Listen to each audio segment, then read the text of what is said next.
Hello പ്രിയ കൂട്ടുകാരെ, Calicut university 4ാം semester VSc Malayalam സാഹിത്യവും മാനവികതയും എന്ന പാഠഭാഗത്ത് 4ാം സെമസ്റ്ററിൽ പഠിക്കുന്ന ഒരു ഭാഗമാണ് പുതിയ കാലം പുതിയ മൂല്യങ്ങൾ എന്നത്. കാലഘട്ടത്തിൻ്റെ മാറ്റത്തിനനുസരിച്ച് മനുഷ്യൻ്റെ ജീവിതരീതികളും മൂല്യബോധവും മാറിക്കൊണ്ടിരിക്കുന്നല്ലോ. പഴയ കാലത്ത് നാം മുറുകെ പിടിച്ചിരുന്ന പല കാര്യങ്ങളും ഇന്ന് അപ്രസക്തമാവുകയും ചില ശീലങ്ങളും തത്വങ്ങളും നമ്മുടെ ജീവിതത്തിൻ്റെ ഭാഗമാവുകയും ചെയ്യുന്നുണ്ട്. നമുക്കറിയാം, സാങ്കേതിക വിദ്യയിൽ വന്ന മാറ്റങ്ങൾ, ഇൻ്റർനെറ്റിൻ്റെ, കൃത്രിമ ബുദ്ധിയുടെ ഇതൊക്കെ വരുന്നതോട് കൂടിയിട്ട് ലോകം ഒരു വിരൽത്തുമ്പിലേക്കാക്കി മാറ്റപ്പെടുന്നുണ്ട്. അറിവ് നേടുക എന്നത് വളരെ എളുപ്പമായി തീരുന്ന ഒരു സമയത്തേക്ക് നമ്മൾ മാറ്റപ്പെടുന്നുണ്ട്. ഈ സാങ്കേതിക വിദ്യയുടെ വളർച്ചയ്ക്കിടയിലും നമ്മളിൽ കരുണയും സഹാനുഭൂതിയും പരസ്പര ബഹുമാനം എന്നീ മൂല്യങ്ങളൊക്കെ കാത്തു സൂക്ഷിക്കുക എന്നതാണ് പുതിയ കാലം നേരിടുന്ന വലിയ വെല്ലുവിളി എന്ന് കൂടി നാം മനസ്സിലാക്കണം.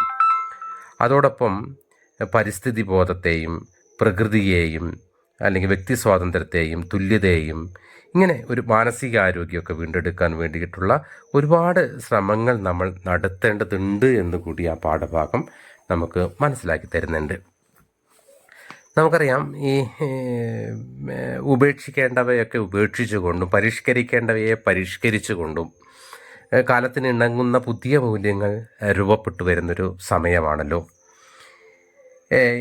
ഒരു കാലത്ത് ജാതി വർഗ ഈ പറഞ്ഞ വർണ്ണ ലിംഗ വിവേചനത്താൽ അധസ്ഥിതരായി പരിഗണിക്കപ്പെട്ടിരുന്ന കുറേ കാര്യങ്ങളൊക്കെ നമ്മൾ തൂത്തെറിയുകയും അല്ലെങ്കിൽ ചാതുർവർണ്ണത്തിലും രാജാധികാരത്തിലും ഒക്കെ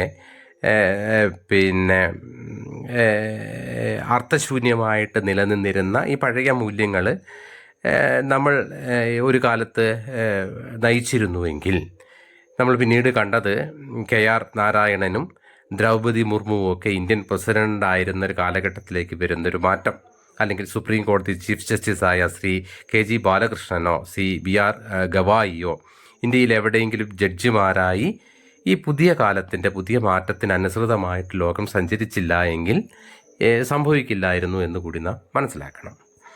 ഈ പാഠഭാഗത്ത് തന്നെയാണ് നമുക്ക് പഠിക്കാനുള്ള ജനാധിപത്യം എന്ന് പറയുന്ന ഒരു പോയിൻ്റ് ഉള്ളത്.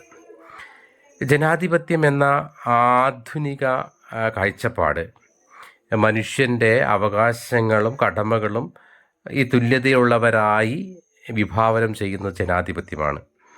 അല്ലെങ്കിൽ പാരമ്പര്യത്തിലൂടെ കൈമാറി വന്ന ചോദ്യം ചെയ്യപ്പെടാത്ത അധികാര അവകാശങ്ങൾ ജനാധിപത്യത്തിൻ്റെ വരവോട് കൂട്ടിയിട്ട് റദ്ദാക്കപ്പെടുന്നുണ്ട്. നമ്മളെ ആര് ഭരിക്കണം, രാജ്യത്ത് ഏത് നയങ്ങൾ നടപ്പിലാക്കണമെന്ന് തീരുമാനിക്കുവാനുള്ള അവകാശം ജനങ്ങളുടെ കൈകളിലേക്ക് വന്നു ചേർന്ന് അത് ഒരു പെട്ടെന്ന് സംഭവിച്ചതല്ല എന്നുകൂടി നാം മനസ്സിലാക്കണം. പതിറ്റാണ്ടുകൾ നീണ്ട നിരന്തര സമരത്തിലൂടെ, ബോധവൽക്കരണത്തിലൂടെ, പ്രക്ഷോഭങ്ങളിലൂടെ നിലനിന്ന സാമൂഹിക ക്രമം പുതിയതായി രൂപപ്പെട്ടതാണ് എന്നുകൂടി നാം മനസ്സിലാക്കിയെടുക്കേണ്ടതുണ്ട്, അല്ലേ?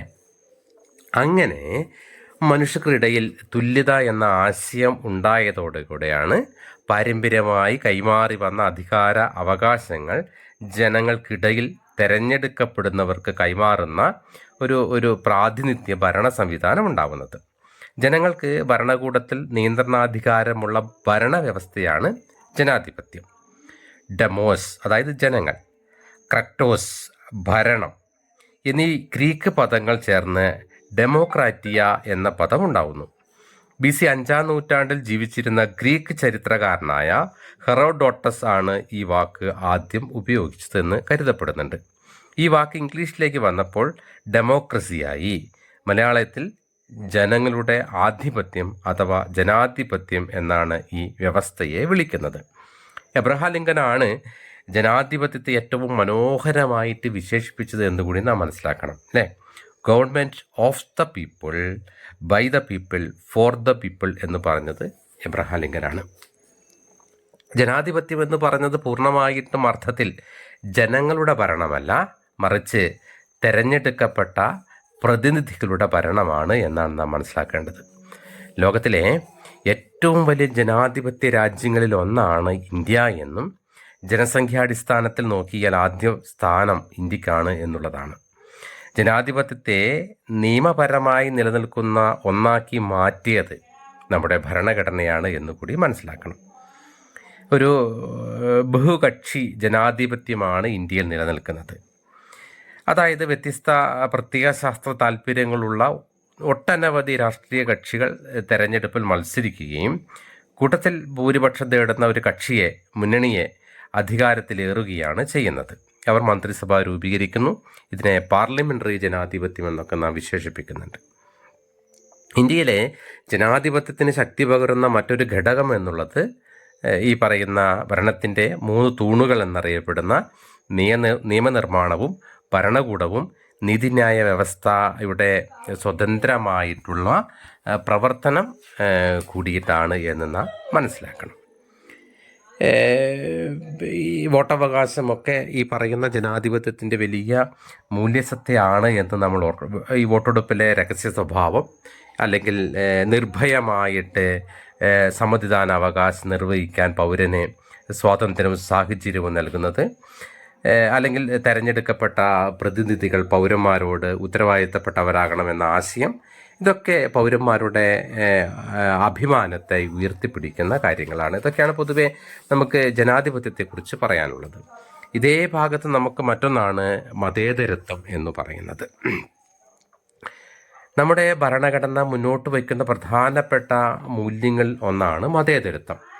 ലോക രാജ്യങ്ങളിൽ വലിയൊരു പങ്കും മതേതരത്വം നയമായി സ്വീകരിച്ച ഈ സെക്യുലറിസം എന്നത് തുല്യമായ മതനിരപേക്ഷത, മതേതരത്വം എന്നീ പദങ്ങൾ മാറി മാറി ഉപയോഗിക്കുന്നുണ്ട്. രാജ്യത്തിന് മതമില്ല, അല്ലെങ്കിൽ ഏതെങ്കിലും ഒരു മതത്തെ ഔദ്യോഗിക മതമായി രാജ്യം പരിഗണിക്കുന്നില്ല എന്നതാണ് ഇതിനർത്ഥം. ഭരണകൂടം ഏതെങ്കിലും മതവിശ്വാസത്തെയോ അല്ലെങ്കിൽ പ്രത്യേക മതമൂല്യങ്ങളെയോ പ്രോത്സാഹിപ്പിക്കുകയോ ഭരണ സ്വാതന്ത്ര്യം ഉപയോഗിച്ച് മതങ്ങളെ പീഡിപ്പിക്കുകയോ ചെയ്യുന്നില്ല. എന്നാൽ രാജ്യം മതമുക്തമായ ഒരിടമായി വിഭാവനം ചെയ്യുന്നുമില്ല. തങ്ങൾക്ക് ഇഷ്ടമുള്ള മതത്തിൽ വിശ്വസിക്കാനും ഒരു മതത്തിലും വിശ്വസിക്കാതിരിക്കാനും പൗരന് സ്വാതന്ത്ര്യമുണ്ട് എന്നുള്ളതാണ്. അത്തരത്തിൽ ഈ പറയുന്ന മതത്തിൻ്റെ പേരിൽ ഒരാളും വിവേചനം അനുഭവിക്കരുത് എന്നാണ് ഇന്ത്യൻ ഭരണഘടന രൂപപ്പെടുത്തിയവർ ആഗ്രഹിച്ചത് എന്നുകൂടി നാം ഓർത്ത് വയ്ക്കണം. രാജ്യത്തിന് ഒരു ഔദ്യോഗിക മതം ഉണ്ടായാൽ ആ മതത്തിന് മേൽക്കൈ ലഭിക്കുമെന്നും ഇത്തരം കലാപങ്ങൾ തുടരാനുള്ള സാഹചര്യം അവശേഷിക്കും എന്നുമുള്ള ബോധ്യത്തിലാണ് മതനിരപേക്ഷത എന്ന ആശയത്തിലേക്ക് നമ്മൾ എത്തിച്ചേർന്നത്. മതം രാഷ്ട്രീയത്തിലും ഭരണത്തിലും ഇടപെടാതിരിക്കുക, മതത്തിൽ രാഷ്ട്രീയ താല്പര്യങ്ങൾ കലർത്താതിരിക്കുക എന്നതാണ് ഇതിൻ്റെ വിവക്ഷ. 1976 42ാം ഭരണഘടനാ ഭേദഗതി പ്രകാരമാണ് ആമുഖത്തിൽ സെക്യുലർ എന്ന പദം ചേർക്കപ്പെട്ടത് എന്നുകൂടി ഓർത്തു വയ്ക്കുക. മറ്റൊരു പോയിൻ്റാണ് മനുഷ്യാവകാശം. ഒരു വ്യക്തിയുടെ അന്തസ്സ്, സ്വാതന്ത്ര്യം എന്നിവയിൽ അധിഷ്ഠിതമായതും ദേശം, അവരുടെ ലിംഗം, മതം, വർണ്ണം, ഭാഷ മുതലായവയൊന്നും കണക്കിലെടുക്കാതെ ഓരോ മനുഷ്യനും ലഭിക്കേണ്ട അടിസ്ഥാന അവകാശങ്ങളാണ് മനുഷ്യാവകാശങ്ങൾ. ഇന്ത്യയെ പോലെയുള്ള ഒരു ജനാധിപത്യ രാജ്യങ്ങളുടെ സവിശേഷത കൂടിയാണ്. ഇത്തരം അവകാശങ്ങൾ ആർക്കും നിഷേധിക്കാനോ അനുവദിക്കാതിരിക്കുന്നതിനും നിഷേധിക്കപ്പെട്ടവർക്ക് അവകാശങ്ങൾ നൽകി അവരെ ശാക്തീകരിക്കുന്നതിനും ഇന്ത്യൻ ഭരണഘടന പ്രാധാന്യം നൽകുന്നുണ്ട്. ഈ ഭരണഘടനാ അവകാശങ്ങൾ എഴുതിത്തള്ളാൻ പറ്റുന്നവയല്ല എന്ന് നാം മനസ്സിലാക്കണം.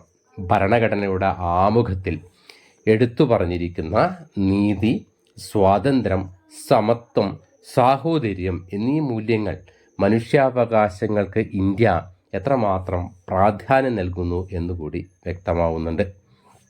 ഓരോ പൗരൻ്റെയും സാമൂഹിക, സാമ്പത്തിക, സാംസ്കാരിക ഉന്നതിക്കാവശ്യമായി അതാത് ഭരണകൂടം നൽകേണ്ട ക്ഷേമ നയങ്ങളെക്കുറിച്ചിട്ട് ഈ പറയുന്ന ഭരണഘടനയിലെ രാഷ്ട്രനയത്തിൻ്റെ നിർദ്ദേശക തത്വങ്ങൾ എന്ന ഭാഗം ഊന്നൽ നൽകുന്നുണ്ട്.